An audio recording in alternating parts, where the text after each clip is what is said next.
Our very own Austin Gamblers are the reigning champion professional bull riding team, and one of their cowboys was just crowned the PBR World Champion. Plus, their new season is about to kick off. So, today on CityCast Austin, we're bringing back a conversation from last year with their coach, Michael G-Man Gaffney.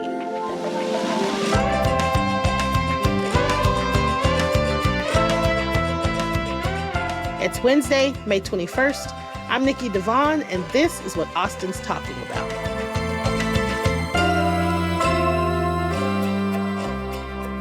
Okay, we are here today with Michael G-Man, coach of the Austin Gamblers.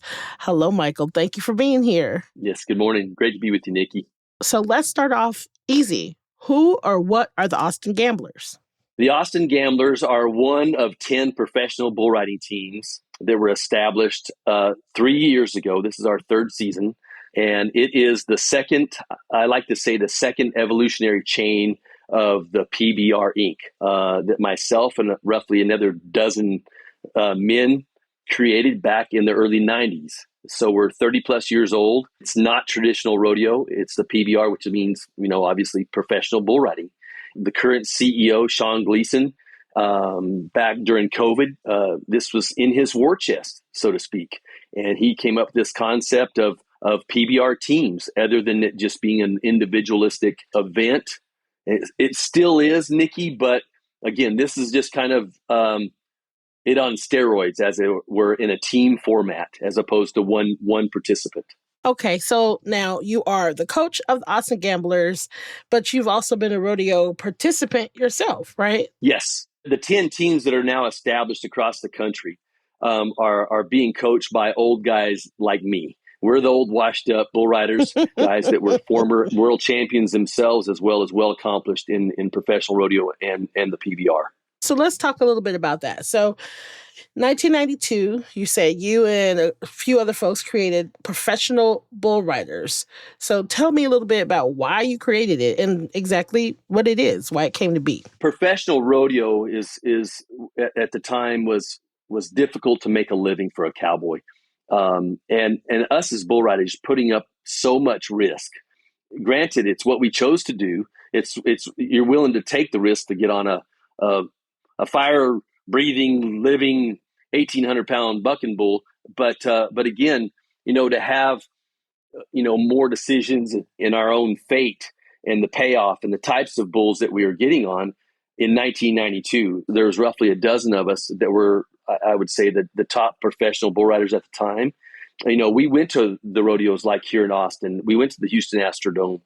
We went to the Denver Stock Show, the Fort Worth Rodeo, the San Antonio Rodeo. These are the sanctioned rodeos by the PRCA out of Colorado. And that's where we all stem from. We just thought we could have an opportunity to be, I think, the only standalone event in rodeo to be a spectator sport. Because of its, we're human beings, right? Why does everybody go to a car race, Nikki? Because they want to see somebody maybe not die, but they want to see a heck of a crash and somebody maybe almost die, right? We're gladiators, right? Right. You go back in antiquity, and that's just who we are as a species, I think. We like dangerous things, and professional bull riding is the epitome of that. So that is why back in the early 90s, we decided to go ahead and start something. And what we did that day is we threw in $1,000, all of us, and we had a name. And so to put together the best professional bull riders and then collectively put them with the best professional bucking bulls in one arena for 3 hours, you won't find any better entertainment that's legitimate. Rodeo is several other events, timed events, roping, barrel racing, bareback riding, the saddle bronc riding. This is just strictly the professional bull riding side of professional rodeo. At its length is 8 seconds long, and that's if the cowboy stays on the bull. So it's fast, it's hard, it's brutal, and it's exciting, and it's raw, and it's pure. So now you brought up the rodeo, which is something that we all hear a lot about in Texas. Sure. It's like it's part a of verb, us. a noun, a name, all of the things. Yeah. Aside from being kind of where it all started for you, does the rodeo have any other meaning for you? when you ask me that question is it takes me back to my mother. My mother and dad both were from Iowa. I am one of those kids who had no traditional rodeo or ranching background. My dad was a fighter pilot, drafted in the Korean War, went to Vietnam in the F-4 Phantom, did 2 tours, was a career military man. And my mother was a horse enthusiast who grew up in a little tiny in Midwestern Iowa in the snow. And she always was enamored by horses. And so jumping ahead, when I was 2 years old on the base, the Air Force base, I was given my first Shetland pony. Oh, wow. We were stationed in New Mexico. And after Vietnam, I started in 4-H and FFA, raising livestock as something to do as a child and learn responsibility and these types of things out on our little patch of acreage there between Alamogordo and Tularosa, New Mexico. And one thing led to another. I got a college scholarship to West Texas to ride bulls. It paid for all my college. And at that time, the NCAA recognized us as, I think, the only sport at the time that paid prize money. And so for a 17, 18-year-old kid going off to college, to win $800 to $1,000 a weekend and have a stipend to go and ride for your college was, right, was a given. Yeah, that goes without saying. Yeah. Do you remember the first time you saw somebody riding a bull? What I remember most was myself. Oh. I had just turned 5 years old, left Sunday school on the base. I had my matching Sears catalog green vest. Yeah, and this is absolute truth, Nikki. Had my matching green chaps. My brother was 10 years older and was in FFA. They had rodeo as part of the FFA program there in the valley, there in New Mexico. And they had kind of a little consolation event for us little kids that were 12 and under. And I got on my first steer when I left Sunday school that day. What? At 5 years old. Now, for those of you that don't know what FFA is, Future Farmers of America, is that correct? Very good. Okay, yes. Yeah. So, those of us that are born, from Texas, we know exactly what that is. FFA is. But I remember FFA being so integral in a lot of my friends' lives, just like teaching them skills and how to deal with the land, how to deal with like livestock. It's a big deal. 4-H too. It is. Now, okay, so your typical rodeos that you go see, like the Austin Rodeo or Luckenbach Rodeo or whatever. Yes. The cowboys who participate in the rodeo are all paying into a pool of money that then they're competing to win. That's right? That's exactly right. But with PBR, there's a minimum hourly pay. There is. And when you say minimum, this is a professional sports league. So think of it as like the NFL to a degree now with the teams. We as an organization, Austin Gamblers, we have so many on our roster that are paid contract. Even though they are still ICs, independent contractors, they are still part of a team. They are contracted with us, and they are paid X amount of dollars to be on the Austin Gamblers. And then obviously there's bonus money that's paid through the television rights, the sponsorship rights that we garner for revenue to pay through the league. It's funneled to the Cowboys. When we formed the company back in '92, we were paying entry fees. We knew we had to get on television. We went through all that. And we grew the business amazingly. And we sold the business in 2007 to an investment firm out of New York for a lot of money. And the original investors did really, really well. And then the second half and the second piece of that, we sold the remaining pieces of that to the same corporation that bought like the UFC. Ah, okay. Yes. So they own the PBR. Right. Under their umbrella, that being Endeavor. So how many people are on the Austin Gambler team? So roughly every team has the rights to have a 12-man roster. The games we have, Nikki, we have a 5-on-5 game.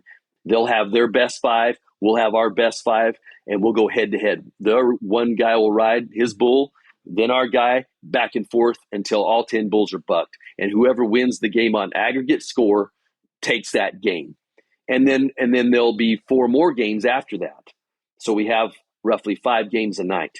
Like, what is the prize? Is the prize like you're on your way to become a national champion? That's the prize. But there is no like, you have to do this to win money because you're already getting paid, right? A fair wage, correct? Yes, but there's extra pay for qualified rides, for a game win, and there's and that type of thing. So the guys make extra money for the quality of their performance. So what is the biggest challenges of being a professional bull rider? I feel like other than the obvious, it's very dangerous because it sounds very dangerous, but maybe that is the biggest challenge. What's the biggest challenge of being professional? It's the injuries because of what you're dealing with. And I know that's an obvious go-to answer, but it truly is. I mean, I can sit here and tell you about all my injuries and surgeries and all the things that have happened to me. My traveling partner who I lost in 94 from Dripping Springs was stepped on. I mean, it's a really, really brutal, dangerous game because these animals are so big and so strong and powerful because of the genetics that have now become big business. The last bull that I got on back in 2004, he was a 3-time Bucking Bull of the Year.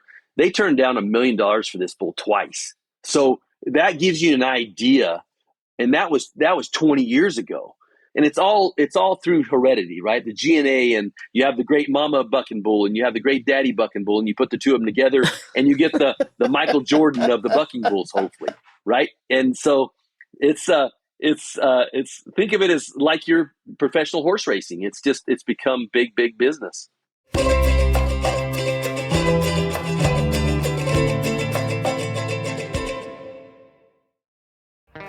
Hey y'all, it's Nikki. I have to tell you about Tecovas boots. I finally have a pair, and I don't know if y'all know this, but they're handmade, high quality, and stylish.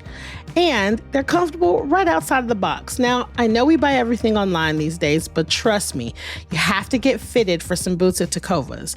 Now, whether you're like me, a newbie to boots, or you have a closet full of them, the folks at Tecovas will help you find your next favorite pair. So, grab a friend, head on over to the Tecovas flagship on South Congress or their store at the Domain. Plus, good news, they just opened a store in Georgetown at 709 Main Street for those of you that live just a little further north.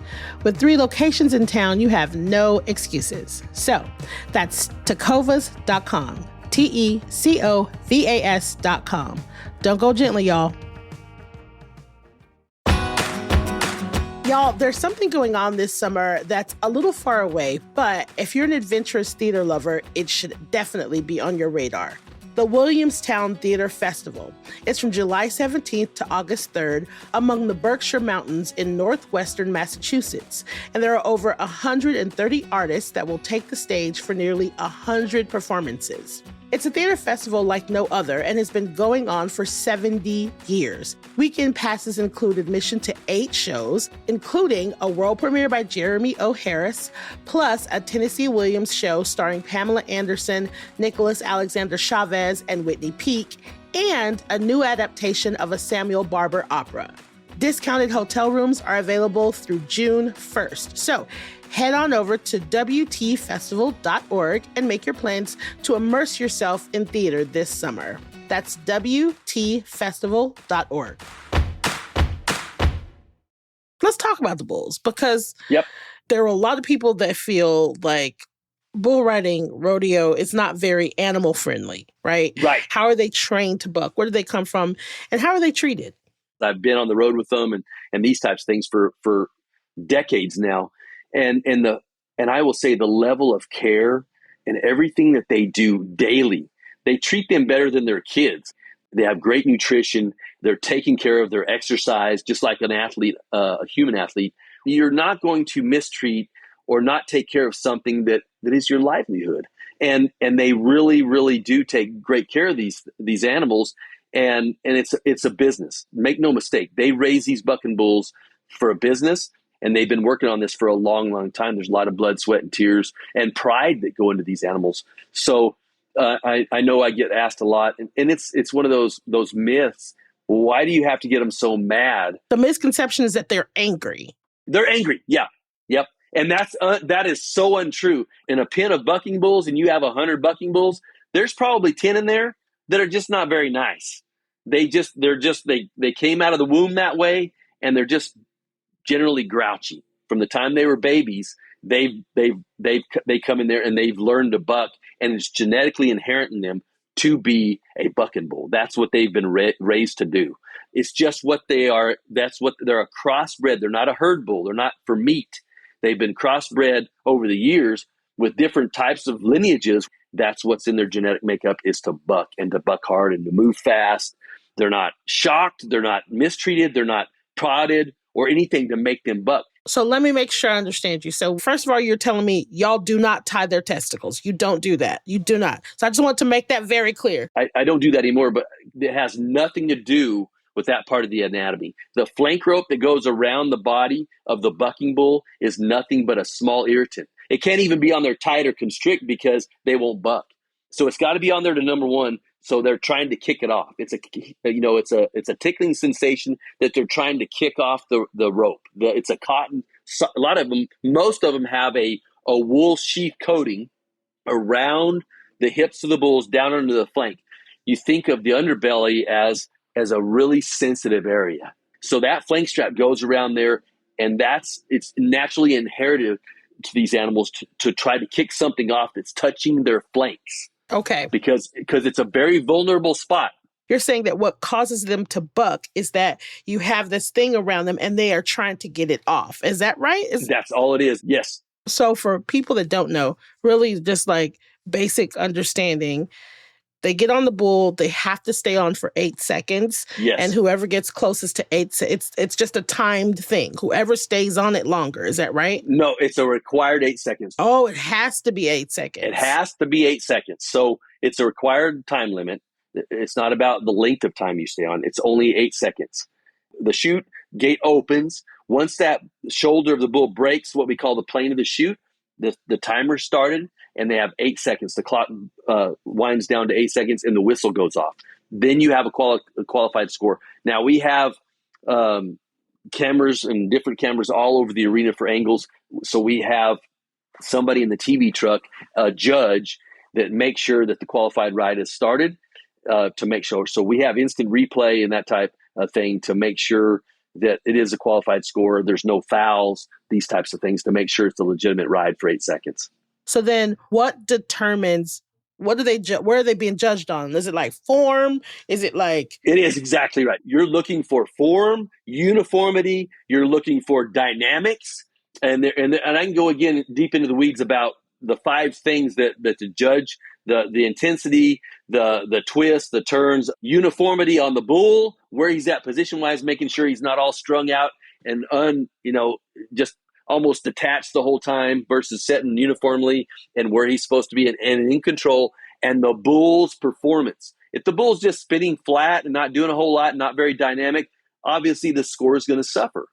So you want both a rider that sits on a bull that's kicking and twisting and jumping and bucking and really what we call rank, right? Yeah. And it's the judge's trained eye to see both in uniformity and make a judgment call. Okay. Thank you for breaking that down for me. How are Austinites involved in PBR and the Gamblers? Like, do any of the bulls come from Central Texas? This is where I get excited, Nikki, because I used to go to the Austin Rodeo. So everybody knows Dana White of the UFC, correct? So maybe not.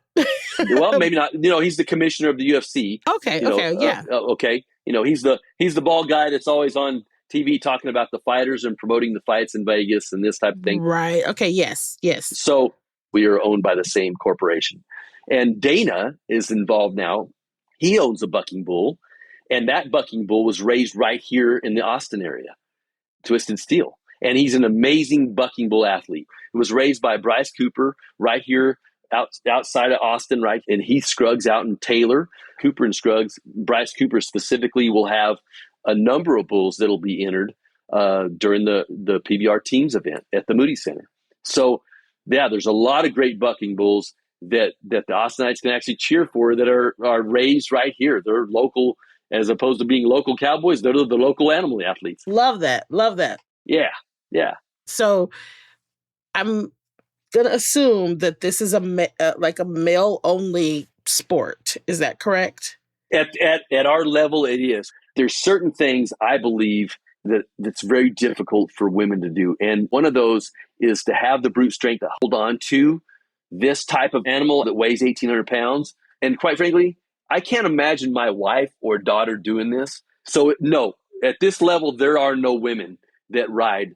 Okay, so tell me what it takes physically to be a bull rider, right? It's just like what does that look like? Do you have to weigh a certain amount? Do you have to lift weights? How strong do you have? Like, what does it take physically to be a bull rider? If I was to make or tell you the perfect size and stature for a bull rider, I'd say what our team captain is. He's a 2-time PBR world champion and a former amazing soccer player from Brazil. He's Brazilian. He lives in Decatur, Texas. His name is Jose Vitor Leme. He's 5'6", 130 pounds. He looks like a gymnast. He's just an amazing athlete. Very meticulous on everything he does, what he eats, how he sleeps, works out. I mean, he's just the consummate professional in every which way you can imagine. And he is, from a stature size to mentally, he's the whole package. He's mentally tough. He's physically tough, and he's just an amazing athlete. If you want to talk about an individual that's made specifically for bull riding, it would be the guys that you see at Cirque du Soleil or in the Olympics gymnastics that are smaller frames, a small wrestler, as it were. What would be your response to a woman that's like, okay, I'm not a small male gymnast, but I am strong? I'd be like, let's do it. But we're going to do it the right way. You're just talking about like supreme athletes all around, period. Yes. It's like something that you've been, especially if you're used to that kind of just like mental pressure and like. Yep. It's what you are. Inside, it's what's your core to your core. Yeah. And it's hard for people, and especially the professionals that are in it now, to go through the damages that you take as a body.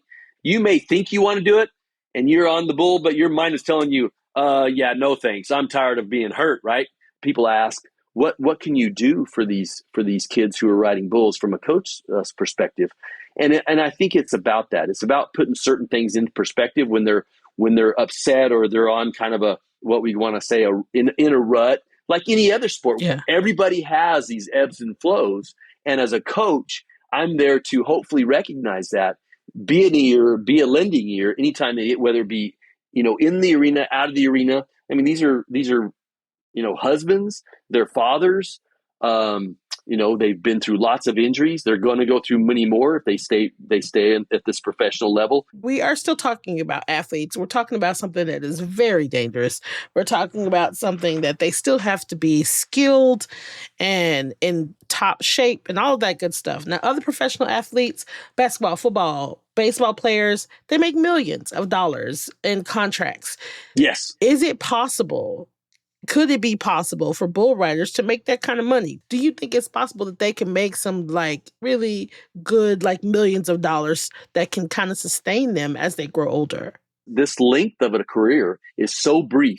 I don't know what the average age and length of time lifespan of a professional football player, but it's typically not very long. And you're hoping that they, if they do sustain injuries, they've taken care of their financial means. And that's what we aspired to have and do for not only ourselves back in the 90s when we started this, because we were going down quite frankly, a dead end road.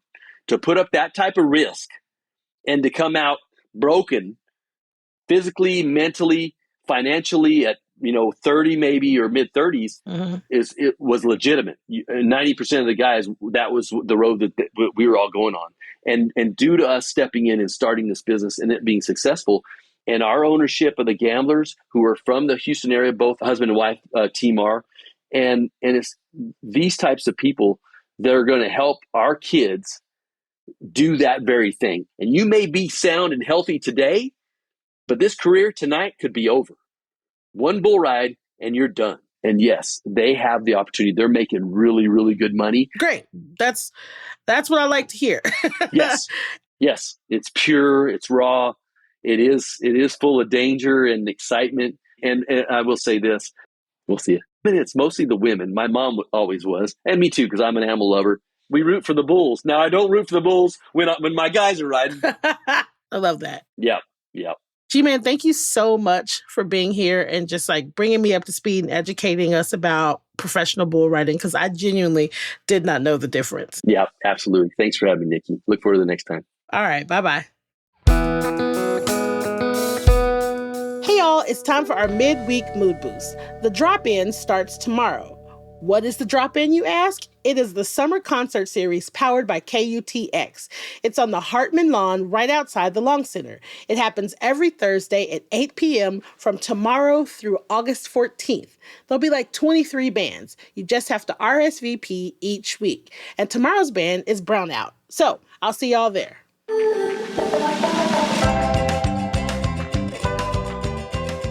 That's all for today here on CityCast Austin. You can find links to the Austin Gamblers info in our show notes.